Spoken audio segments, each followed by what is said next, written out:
WWE আমাদের ছোটবেলার সবথেকে জনপ্রিয়তম খেলা, কিন্তু ডাব্লিউডাব্লিউইতে যেই ফাইটগুলো দেখানো হয় সবগুলো কি সঠিক নাকি সব সাজানো ফেক?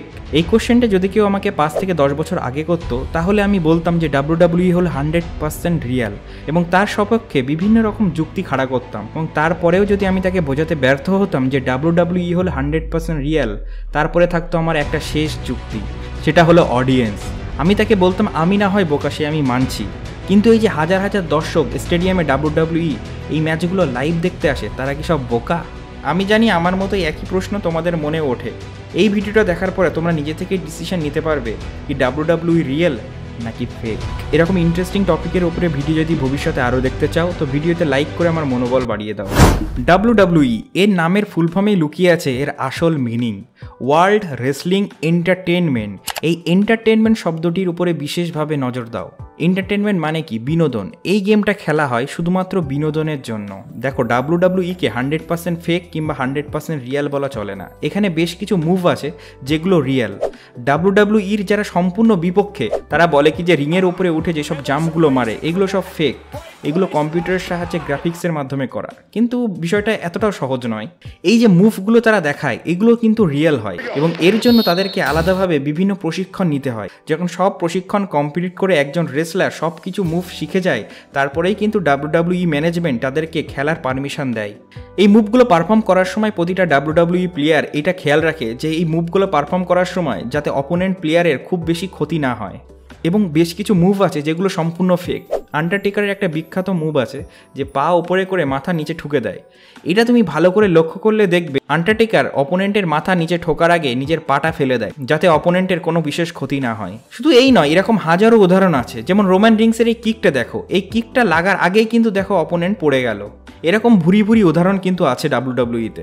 ডাব্লিউডাব্লিউই ম্যাচ চলাকালীন যে কেউ যে কোনো টাইমে চলে আসে এবং মারপিট শুরু করে দেয়, এটা একটা কমন ঘটনা। এগুলো কিন্তু সব একটা স্ক্রিপ্টের পার্ট। কোনো প্লেয়ার নিজে থেকে কিন্তু এরকম ম্যাচ চলাকালীন ঢোকে না, এইগুলো সব আগে থেকে স্ক্রিপ্ট করা থাকে। এবং কোনো প্লেয়ার যদি এই স্ক্রিপ্টের বাইরে গিয়ে কোনো নিজে থেকে কেরামতি দেখানোর চেষ্টা করে তাহলে কিন্তু ডাব্লিউডাব্লিউই ম্যানেজমেন্ট তাদেরকে সাসপেন্ড পর্যন্ত করে দেয়। ডাব্লিউডাব্লিউইর ফাইট চলাকালীন যে লাথি ঘুষিগুলো মারা হয় এ থেকে কিন্তু একদম অরিজিনাল লাথি ঘুষি মারলে যে আওয়াজ হয় সেই আওয়াজ কিন্তু বার হয়। এই আওয়াজগুলোর পেছনেও কিন্তু আছে একটা ট্রিক্স। যখন কোনো একজন প্লেয়ার অপোনেন্ট প্লেয়ারকে মারে তখন সে কিন্তু নিজের হাত দিয়ে নিজের থায়ে বাড়ি দিয়ে এই আওয়াজগুলো করে, অনেক সময় নিজের মুখ দিয়ে আওয়াজ করে। এই সব আওয়াজগুলো শুনে কিন্তু আমাদের মনে হতেই পারে যে এই লাথি ঘুষিগুলো চলছে এগুলো সব রিয়েল এবং এই সত্যি সত্যি ওই লাথি ঘুষিগুলো অরিজিনালি গায়ে লাগছে, কিন্তু এগুলো কিন্তু আদেও অতটা লাগে না। এবং যে স্টেজের ওপরে এই ম্যাচগুলো খেলা হয় এই স্টেজটা কিন্তু একটা বিশেষভাবে তৈরি করা, যাতে এই স্টেজটা একটা স্প্রিংয়ের কাজ করে, একটা গদির কাজ করে। এতে পড়লে লাগে কম, আওয়াজ হয় বেশি। আবার দেখবে যখন দুটো বক্সারের মধ্যে মারপিট চরম পর্যায়ে চলে গেছে, তারা সব ভয়ঙ্কর ভয়ঙ্কর কেরামতি দেখানো শুরু করেছে, তখন দেখবে ক্যামেরার অ্যাঙ্গেলগুলো সাট সাট করে চেঞ্জ হতে শুরু করে, যাতে টিভিতে বসে থাকা দর্শকরা বুঝতেই না পারে কোন মারটা রিয়েলভাবে লাগছে আর কোন মারটা লাগছে না। ডাব্লিউডাব্লিউই ম্যানেজমেন্ট আগে থেকেই ঠিক করে দেয় কোন প্লেয়ার কতটা মার খাবে, কোন প্লেয়ার কতটা মারবে, কিংবা কোন প্লেয়ার ম্যাচটা জিতবে, এই সব আগে থেকেই স্ক্রিপ্টে লেখা থাকে। এই জন্য দেখবে অনেক সময় অপোনেন্ট ইচ্ছা করে মার খায়, সে যদি চায় সে কিন্তু মারের হাত থেকে বাঁচতে পারে, কিন্তু বাঁচবে না, সেই এক জায়গায় পড়ে আছে কিংবা এক জায়গায় দাঁড়িয়ে আছে, যতক্ষণ না মারবে ততক্ষণ ওখান থেকে নড়বে না, কারণ এটি হলো একটি স্ক্রিপ্টেড শো। আমি জানি এই কথাগুলো শুনে হয়তো অনেক ডাব্লিউডাব্লিউই ফ্যানেদের খারাপ লাগছে, কারণ আমারও খারাপ লেগেছিল যখন আমি এইসব সত্যটা জানতে পেরেছিলাম, কারণ আমি নিজেও একটা হিউজ ডাব্লিউডাব্লিউইর ফ্যান ছিলাম। এখন হয়তো অনেকেই বলতে পারে তাহলে এই যে মার খায়, রক্ত বার হয়, এগুলো কি? এই রক্তগুলোও কিন্তু ফেক। এর জন্য একটা আলাদা ক্যাপসুল তারা ইউজ করে। এই ক্যাপসুলটা গালের মধ্যে রেখে যদি তুমি চাপ মারো তাহলে তার থেকে একটা লাল কালারের তরল পদার্থ বার হয় যেটা কিনা রক্তের মতো দেখতে।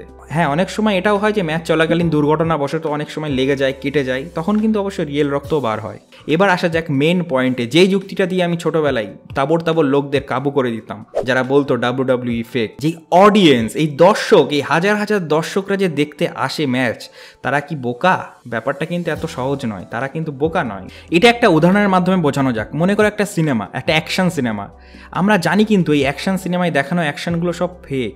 তা সত্ত্বেও সেই সিনেমাটা দেখার জন্য হাজার হাজার দর্শক কিন্তু সিনেমা হলে ভিড় করে, কারণ এন্টারটেনমেন্ট অ্যান্ড এন্টারটেনমেন্ট। ঠিক ডাব্লিউডাব্লিউইটাও একই ব্যাপার। এখানে যেসব দর্শকরা দেখতে আসে তারা অধিকাংশই জানে যে এটা ফেক স্ক্রিপ্টেড, তা সত্ত্বেও আসে বিনোদনের টানে এবং তাদের ফেভারিট সুপারস্টারদের দেখার জন্য। যেমন আমার ডাব্লিউডাব্লিউই ফেভারিট সুপারস্টার হলো জন সিনা আর রোমান রিংস, এবং আমি যদি কখনো সুযোগ পাই এই ডাব্লিউডাব্লিউইর এদের ফাইটগুলো সামনাসামনি দেখার, তা আমি তো জানি ডাব্লিউডাব্লিউই স্ক্রিপ্টেড, তা সত্ত্বেও কিন্তু আমি দেখতে যাব।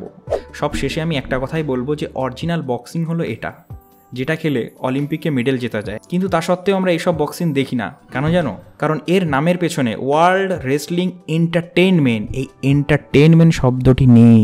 ওকে, তো আজকের ভিডিওটা এই পর্যন্তই। তোমরা যদি এই পর্যন্ত ভিডিওটা দেখে থাকো, thank you for watching this video. আর তোমার মতে কি বলে এই ভিডিওটা সম্পূর্ণ দেখার পর তুমি কি ডিসিশনে আসলে, ডাব্লিউডাব্লিউই রিয়েল নাকি ফেক, সেটা কমেন্টে অবশ্যই জানিয়ে দিও। এবং এরকম ইন্টারেস্টিং টপিকের উপরে ভিডিও যদি আরও দেখতে চাও, ভিডিওতে লাইক করে অবশ্যই চ্যানেলকে সাবস্ক্রাইব করে রেখো। দেখা হচ্ছে নেক্সট ভিডিওতে। Bye.